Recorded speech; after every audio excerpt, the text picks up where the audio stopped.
Amerika, Yaponiya rahbarlarining tunji uchrashishida Uyg'ur masalasi tilga ilindi. Amerika prezidenti Jo Bayden juma kuni Yaponiya bosh vaziri bilan Oq saroyda o'tkazgan suhbati jarayonida Uyg'ur masalasini so'zlashgan. Prezident Jo Bayden Yaponiya bosh vaziri Yoshihide Sugani Oq saroyda kutib olgan va Xitoyga qarshi ittifoqni kuchaytirish strategiyasi ustida muzokara olib borgan edi.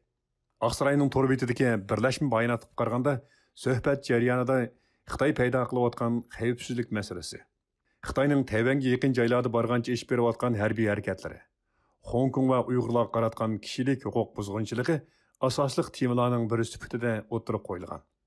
Birlashma bayonotda mundaq deyildi: Biz Hong Kong va Xinjiang Uyg'ur avtonom rayonining kishilik huquq vaziyatidan jiddiy andishiladiganligimizni o'rtoqlashdik. Amerika prezidenti Jo Bayden suhbatdan keyin muxbirlarga bergan birlashma bayonotida Xitoyga taqobil turish masalasi ustida to'xtalib mundaq dedi: Biz Xitoydan keladigan raqobatlarga birlikda taqobil turishga hamda erkin ochiq Hindiy okeanining kelgusiga kafolat qilish uchun Sharqiy dengiz, Janubiy dengiz, shundaqla Shimoliy Koreya qatorliq masalalarda hamkorlashishga va'dalashdik. Yaponiya bosh vaziri Yoshihide Suga Bayden bilan o'tkazilgan suhbatning tafsilotlarini oshkorlashni xohlamaydiganligini bildirgan bo'lsa-mu, Tayvan bo'g'izining muqimligi va tinchligini saqlash masalasida Amerika va Yaponiyaning o'rtaq tunishga ega ekanligini aytdi. Bu Jo Baydenning vazifaga o'ldirgandan buyongi tunji chet el rahbarini Oq saroyda kutib olishi bo'lib hisoblandi.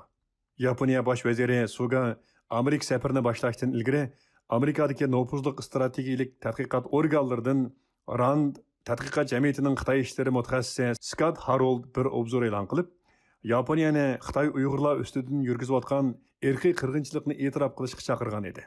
Amerika Yaponiya rahbarlarining Oq saroydagi uchrashishi va bu uchrashishdan keyin e'lon qilingan birlashma bayonotlarning Xitoyni intayin bearam qilganligi ma'lum.